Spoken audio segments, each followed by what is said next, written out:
हल्दी का एक छोटा सा टुकड़ा करवा सकता है आपका विवाह। यदि आपके बच्चों की शादी में लगातार देरी चल रही है, लगातार अड़चने आ रही हैं, बनती बनती बात भी बिगड़ जा रही है, तो आज मैं आपको एक ऐसा चमत्कारी उपाय बताने वाला हूं। यदि ये उपाय आप कर देते हैं तो यकीन मानिए आपके बच्चों की शादी के लिए कोई न कोई अच्छा प्रस्ताव जरूर आएगा। इसलिए आप इस वीडियो को शुरू से लेकर के अंत तक जरूर देखना। यदि आप वीडियो को पूरा नहीं देखेंगे तो फिर उपाय आपको समझ में नहीं आएगा, और यदि उपाय आपको समझ में नहीं आया तो फिर आप करेंगे कैसे, और यदि करेंगे तो फिर गलत करेंगे, और यदि उपाय आप गलत करेंगे तो उसका रिजल्ट आपको नहीं मिल पाएगा। इसलिए आप इस वीडियो में शुरू से लेकर के अंत तक जरूर बने रहना। नमस्कार, मैं पंडित जी.एस. कौशिक आपका स्वागत करता हूं आपके अपने YouTube चैनल जी.एस. घृत कौशिक में। प्रदर्शकों, बच्चों की उम्र जब शादी के लायक हो जाए और किसी कारण से उनकी शादी ना हो पाए तो ऐसी सिचुएशन में सबसे ज्यादा परेशान मां हो जाती है। बहुत सारे उपाय भी करती है, पूजाएं भी करती है, लेकिन फिर भी उसको लाभ नहीं मिल पाता है। ऐसा क्यों होता है? बच्चों की जन्म कुंडली में ग्रह और नक्षत्रों का बुरा योग बन जाता है। जन्म कुंडली का जो सप्तम भाव होता है वहीं से विवाह का विचार किया जाता है। यदि जन्म कुंडली का सप्तम भाव या सप्तम भाव का स्वामी शनि और राहु से पीड़ित हो जाए तो ऐसी सिचुएशन बन जाती है, या फिर देवगुरु बृहस्पति शनि और राहु के बुरे प्रभाव से प्रभावित हो जाए तो भी विवाह में लगातार विलंब होता रहता है। रिश्ते आएंगे, बातें चलेंगी, लेकिन कोई भी बात, कोई भी रिश्ता सफलता तक नहीं पहुंच पाएगा। और कई बार रिश्ता पक्का हो भी जाए तो एंड में जाकर के बात बिगड़ जाएगी। कभी लड़की वालों की तरफ से ना हो जाएगी और कभी लड़के वालों की तरफ से ना हो जाएगी, या फिर आपके जो बच्चे हैं उन्हें अपने मन के अनुकूल अच्छा जीवन साथी नहीं मिल पा रहा है। देखने वाले आएंगे, देख करके चले जाएंगे, लेकिन किसी भी प्रकार का पॉजिटिव रिप्लाई उनकी तरफ से नहीं मिल पाएगा। आप इंतजार करते रहेंगे, वो न तो हाँ कहेंगे और न ही हाँ कहेंगे। बच्चों की उम्र निकलती जाएगी। प्रिय दर्शकों, आपके बच्चे 25 साल के हो सकते हैं, 28 साल के हो सकते हैं, 30 साल के हो सकते हैं, और कुछ बच्चे तो ऐसे भी हैं जो 32, 35 और 38 साल के भी हो चुके हैं, लेकिन अभी तक शादी के लिए उनका रिश्ता फिक्स नहीं हुआ है। यदि आप भी इन समस्याओं से जूझ रहे हैं, परेशान हैं, दुखी हैं, तो आपको एक उपाय बताता हूं। कार्यक्रम को आगे लेकर के चलूं इससे पहले आपसे निवेदन करना चाहूंगा, यदि आप चैनल पर नए हैं और अभी तक आपने जी.एस. घृत कौशिक यूट्यूब चैनल को सब्सक्राइब नहीं किया है तो सब्सक्राइब जरूर कर लें, बेल आइकन को भी प्रेस कर लें। चैनल को सब्सक्राइब करने में, बेल आइकन को प्रेस करने में कोई भी खर्चा नहीं लगता है, ये बिल्कुल निःशुल्क होता है। यदि आप चैनल को सब्सक्राइब करते हैं तो हमारा मनोबल बढ़ता है, हमें खुशी होती है कि हमारे द्वारा दी गई जानकारी हमारे दर्शकों को अच्छी लगती है, और इसका लाभ आपको होता है। जब भी हम कोई नई वीडियो अपलोड करेंगे तो उसकी सूचना आपको तुरंत मिल जाएगी और वो वीडियो आप आसानी से देख पाएंगे। या फिर आज जो ये वीडियो आप देख रहे हैं, इस वीडियो को आप भविष्य में देखना चाहते हैं, 2 दिन के बाद, 3 दिन के बाद, तो भी यदि आपने चैनल को सब्सक्राइब कर रखा है तो आसानी से देख पाएंगे। तो इसलिए कहता हूं, चैनल को सब्सक्राइब जरूर कर लें और बेल का आइकन को भी प्रेस कर लें। तो प्रदर्शकों, अब ये जान लीजिए ये उपाय आपने कब करना है, कैसे करना है, और ये उपाय करने के लिए आपके पास होना क्या चाहिए। ये उपाय आप किसी भी शुक्ल पक्ष के गुरुवार के दिन कर सकते हैं, या फिर किसी भी पूर्णिमा के दिन भी ये उपाय किया जा सकता है। ये उपाय आपने सुबह के समय ही कर देना है। आप 7 बजे कर सकते हैं, 8 बजे कर सकते हैं, 9 बजे कर सकते हैं, 10 बजे कर सकते हैं, अर्थात 12 बजे से पहले पहले ये उपाय आप कर दीजिए।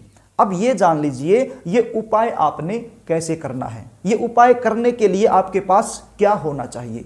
एक छोटा सा हल्दी का टुकड़ा साफ सुथरा आपके पास होना चाहिए, और एक रुमाल के साइज का पीले रंग का कपड़ा आपके पास होना चाहिए, और एक रेड कलर का स्केच आपके पास होना चाहिए, और आपके पास होना चाहिए एक शुद्ध देसी घी का दीपक। बस ये चीजें आपके पास होनी चाहिए।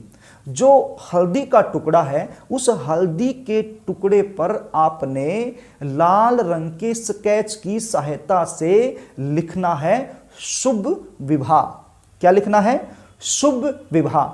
शुभ विवाह लिखने के बाद जो रुमाल के साइज का, या फिर रुमाल से भी छोटा आप ले लीजिए, कोई दिक्कत नहीं है, ये जो हल्दी की गांठ है उस पीले रंग के कपड़े में अच्छे से बंधनी चाहिए। तो एक पीले रंग के कपड़े में उस हल्दी की गांठ को शुभ विवाह लिखने के बाद उसमें बांध लीजिए। बांधने के बाद एक शुद्ध देसी घी का दीपक आप तैयार कर लीजिए, वो भी अपने पास रख लीजिए। उसके बाद आपने ये जो हल्दी की गांठ है पीले रंग कपड़े में जिसको आपने बांध दिया है, इसको आप अपनी दोनों हथेलियों के बीच में ऐसे रखिए, ऐसे हाथ जोड़ के बैठ जाइए और उत्तर दिशा की तरफ अपना मुख करके बैठ जाइए अपने घर में ही, और मन ही मन में अपनी मनोकामना का चिंतन कीजिए। ये उपाय जिन बच्चों की शादी में लगातार देरी चल रही है वो खुद भी कर सकते हैं, और यदि वो खुद ना कर पाए तो माता पिता भी ये उपाय अपने बच्चों की जल्दी शादी के लिए कर सकते हैं। यदि बच्चे कर रहे हैं तो उन्होंने भी अपनी मनोकामना का चिंतन करना है, और यदि माँ कर रही है, पिता कर रहे हैं, तो उन्होंने भी ऐसे ही अपने हाथों के बीच में इस हल्दी की गांठ को लेकर के अपने बच्चे का नाम, उसका गोत्र और आपकी जो मनोकामना है, मनोकामना क्या है? जल्दी शादी की है कि बच्चों की शादी जल्द से जल्द हो जाए, यही आपकी मनोकामना है। तो उस मनोकामना का आपने चिंतन करना है। मनोकामना का चिंतन करने के बाद ये हल्दी का टुकड़ा जो पीले कपड़े में बंधा हुआ है ये, और जो आपने शुद्ध देसी घी का दीपक तैयार किया है ये दोनों चीजें लेकर के आपने जाना है केले के पेड़ के पास। आपके आसपास कोई मंदिर है, उस मंदिर में केले का पेड़ हो सकता है, या फिर मंदिर से बाहर कहीं केले का पेड़ हो सकता है। कुछ लोग अपने घर में भी केले का पेड़ लगा के रखते हैं, तो फिर ये उपाय घर में भी किया जा सकता है यदि केले का पेड़ घर में है तो। नहीं तो आप किसी मंदिर में चले जाइए, केले के पेड़ के पास जाकर के बैठ जाइए। सबसे पहले आपने इस दीपक को जला देना है। दीपक जलाने के बाद ये जो हल्दी का टुकड़ा पीले रंग के कपड़े में बंधा हुआ है, इसको आपने केले की जड़ के पास मिट्टी में दबा देना है। थोड़ी सी मिट्टी वहां से खोद लीजिए और उसमें ये टुकड़ा दबा करके मिट्टी दोबारा से ढक दीजिए। मतलब इस प्रकार से इसको दबा दीजिए कि बाहर से जब हम देखें तो ये हमें दिखना नहीं चाहिए। केले की जड़ के पास इसको दबा दीजिए। दबाने के बाद आपने एक मंत्र का जाप करना है, केवल 21 बार। प्रदर्शकों, 21 बार इस मंत्र का जाप आपने करना है, और जो मंत्र की गिनती है वो आप अपनी उंगलियों पर भी गिन सकते हैं। मंत्र क्या रहेगा आप स्क्रीन पर देख लीजिए, इसका उच्चारण भी मैं कर देता हूं। ओम ग्राम ग्रीम ग्रोम सह गुरुवे नमः। ओम ग्राम ग्रीम ग्रोम सह गुरुवे नमः। इस प्रकार से आपने इस मंत्र का जाप केवल और केवल 21 बार करना है।